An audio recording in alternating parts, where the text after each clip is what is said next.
Hello dear friend, how are you? আজকের ভিডিওতে আমি আপনাদের দেখাতে চলেছি কিভাবে আপনার হাতে থাকা মোবাইল ফোন দিয়ে আপনার ভোটার আইডি নাম্বার বা ভোটার স্লিপ নাম্বার বের করবেন। বন্ধুরা, স্ক্রিনে দেখতে পাচ্ছেন আমি প্লে স্টোরে চলে এসেছি। স্মার্ট ইলেকশন ম্যানেজমেন্ট বিডি, এই যে একটা অ্যাপস দেখতে পাচ্ছেন, এই অ্যাপসটা আপনারা ইনস্টল করে নেবেন। আমি অলরেডি ইনস্টল করে নিয়েছি। এখন ওপেন অপশানে প্রেস করলাম। ওপেন অপশানে প্রেস করার পরে সরাসরি লোডিং হয়ে আমাদের সামনে এরকম একটা ইন্টারফেস শো আপ করবে। এখন দেখতে পাচ্ছেন 13 পার্লামেন্টারি ইলেকশন, এর নিচে দেখতে পাচ্ছেন ন্যাশনাল পার্লামেন্ট ইলেকশন। আমরা ন্যাশনাল পার্লামেন্ট ইলেকশন এর উপরে প্রেস করব। এখানে প্রেস করার পরে এরকম ইন্টারফেস শো আপ করবে। প্রথমে দেখতে পাচ্ছেন এগুলো হচ্ছে ঢাকা, চট্টগ্রাম, রাজশাহী, এগুলো হচ্ছে বিভাগের নাম। এর নিচে বিভিন্ন আসন দেওয়া আছে, ঢাকা 1, ঢাকা 2, ঢাকা 3।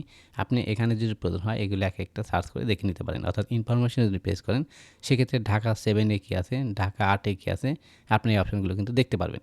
তো যেহেতু আমি বের করব ভোটার স্লিপ নাম্বার অর্থাৎ ভোটার সিরিয়াল নাম্বার, সেটা বের করার জন্য নিচে দেখতে পাচ্ছেন এই যে search icon, find and voting centre, আমি যদি এখানে প্রেস করি সেক্ষেত্রে আমাদের সামনে এরকম ইন্টারফেস শো আপ করলো। প্রথমে দেখতে পাচ্ছেন NID number, inter NID number, এখানে আমাদের এনআইডি নাম্বারের বসাতে হবে। আর জন্ম তারিখের ঘরে ইন্টার ডেট অফ বার্থ, এখানে আমাদের জন্ম তারিখ বসাতে হবে। তো আমি বসিয়ে দিচ্ছি। বন্ধুরা, আমি এনআইডি নাম্বার এবং জন্ম তারিখ বসিয়ে দিচ্ছি। আমি আমার নিরাপত্তার স্বার্থে এই অপশনগুলো হাইড করে রাখবো। এখন আমি সার্চ অপশনে প্রেস করলাম। সার্চ অপশনে প্রেস করার পর দেখেন আমাদের সামনে এরকম ইন্টারফেস শো আপ করলো। এখানে দেখতে পাচ্ছেন আপনার ভোটার সিরিয়াল নাম্বার এবং নিচে দেখতে পাচ্ছেন আপনার সেন্টার, অর্থাৎ কোথায় আপনাকে ভোট দিতে হবে।